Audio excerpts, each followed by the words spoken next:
Hello guys and welcome to FatbossTV, Loz here. Today we're back round from another set of raid testing from the Warlords of Draenor beta. We're here with the Butcher on Heroic from Highmaul, and I think this may well be our first upload from the Highmaul. But the Butcher himself was actually tested twice. The first set of testing was the very first raid test on the beta, and it was just incredibly unstable. Most people even struggle just to get in the instance, let alone actually pull the boss.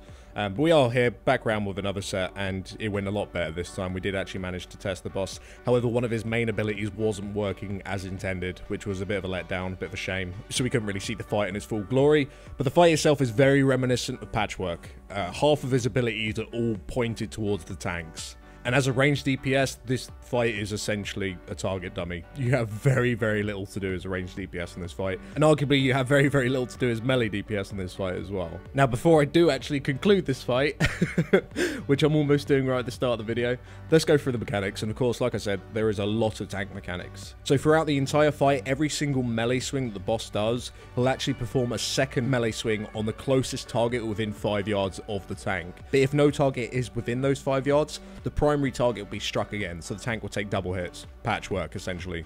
So it's important that the tanks stand close to each other pretty much the entire fight. Now, the boss will also do a cleaver on the tanks. This causes a bleed effect on the primary target, and this stacks. So this is your tank dot that you need to taunt on. There's another one as well, but we'll talk about that in a moment. However, this dot that is going on, the cleaver dot, it can actually be avoided. So if you have dodge and parry up, you can completely avoid this spell. But ultimately, you don't need to avoid it at all. And the damage from this ability, as well as pretty much every other ability that was hitting the tanks, it wasn't doing a lot of damage anyway. But I think the idea is that you try and dodge and parry as many as you possibly can, and then just taunt once your stack has dropped. And the other stack for you to worry about that you also need to kind of taunt when it drops is Tenderizer.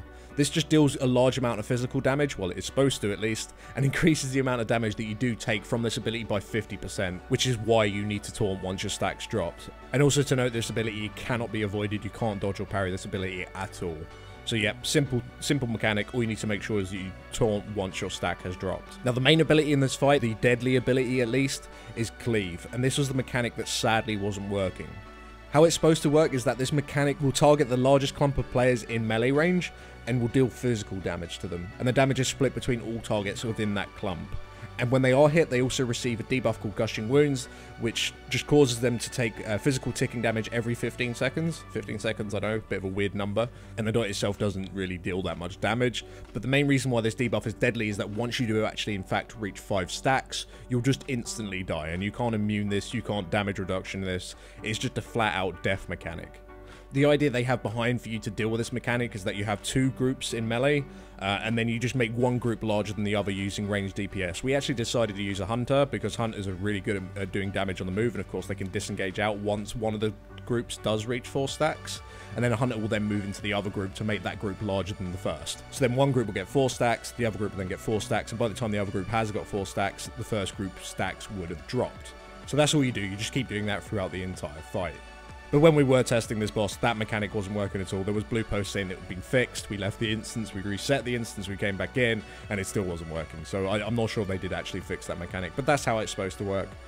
Very, very, very simple mechanic. It just so happens it wasn't working on the day. Now, as you may have noticed, the boss actually does have an energy bar. Once he does reach 100 energy, he'll start doing his bounding cleave sequence. And that starts off by him knocking all players back in the room, and then he'll charge to the largest clump of players within the room and do a cleave on them, the cleave ability that applies the gushing wounds. So it's at this point that the melee all want to spread out, especially the guys that have 4 stacks, because they would have just had 4 stacks or 3 stacks maybe from the cleave. And all ranged DPS just group up on a single spot. The boss will charge to them, apply the cleave ability, and then the fight goes back to normal. Now, in the Dungeon Journal, there's another ability listed, which is Meat Hook, which will make the boss just grip in a target. We assume this is a reaching attack to prevent the tanks from kiting, perhaps. But we're not too sure. He never did this ability, so we never found out what this was actually for. Perhaps it's for Mythic, and it just so happened to be that it was in the Dungeon Journal, but it wasn't in practice on the fight itself. But apart from all those abilities, at 30%, in Patchwork style, he'll go into a frenzy, and while he is in a frenzy, he deals 10% more damage and will attack 30% faster. So it's at this point that the tanks are just going to take more and more damage. So you probably want to save your cooldowns to this point of the fight once it does hit live. But right now, the fight itself, the amount of damage the tanks were taking was very, very minimal.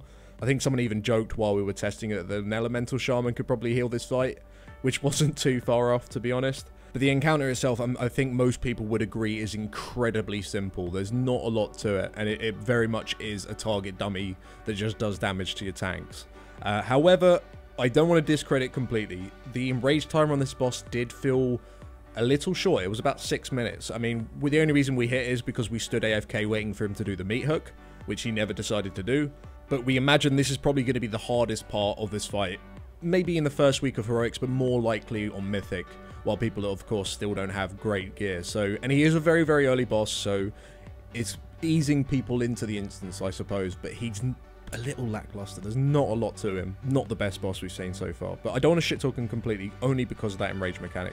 I suppose you could look at this boss and compare him to maybe Ultraxian, another encounter that doesn't have a lot of mechanics, but the enrage timer in the first few weeks is very, very close.